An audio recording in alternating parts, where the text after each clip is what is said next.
பௌர்ணமி நாட்கள்ல எல்லாம் கடல்ல சீற்றம் அதிகமா இருக்கும். அது மாதிரி இறை அனுபவம் என்ற பேரின்பம் எனக்குள்ள பொங்கி நிரம்பி வழியுது.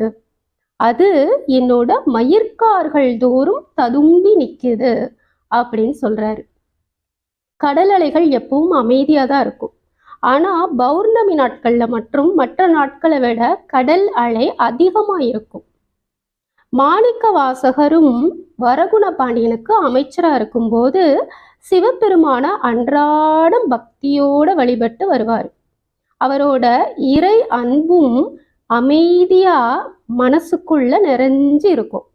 பௌர்ணமி நாட்கள்ல எங்கோ இருக்கிற சந்திரன் கீழே இருக்கிற கடலோட நீரை ஈர்த்து பெருக்கமடைய செய்யறது மாதிரி மாணிக்க வாசகரோட மனசுக்குள்ள இருக்கிற அமைதியான இறை அன்ப திருப்பெருந்துறையில தோன்றிய குருநாதர் என்ன பண்றாரு தெரியுமா?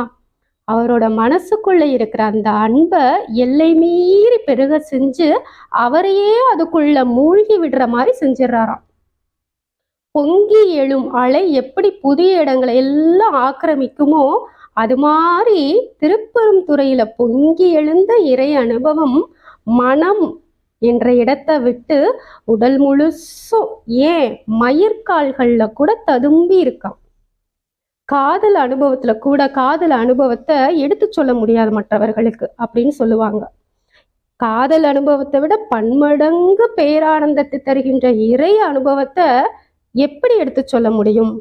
இதை வெளிப்படுத்துறதுக்குத்தான் வாக்கிறந்த அப்படின்னு சொல்றாரு. வாக்கு அப்படின்னா சொல்லால இறை அனுபவத்தை சொல்ல முடியாது அப்படின்னு சொல்றாரு.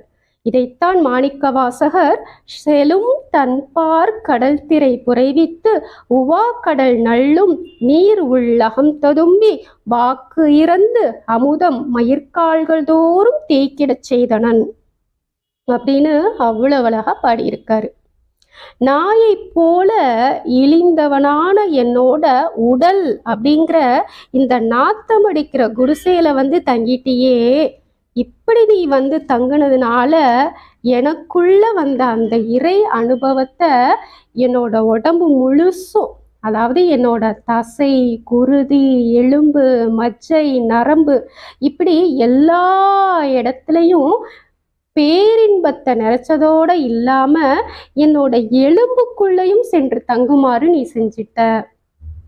இடையறாது உருகுகின்ற உள்ளத்தை வச்சு ஒரு உடம்ப செஞ்சது மாதிரி அன்பே வடிவமான உடம்பா என் உடம்பையும் மாத்திட்டியே அப்படின்னு மாணிக்க வாசகர் சொல்றாரு.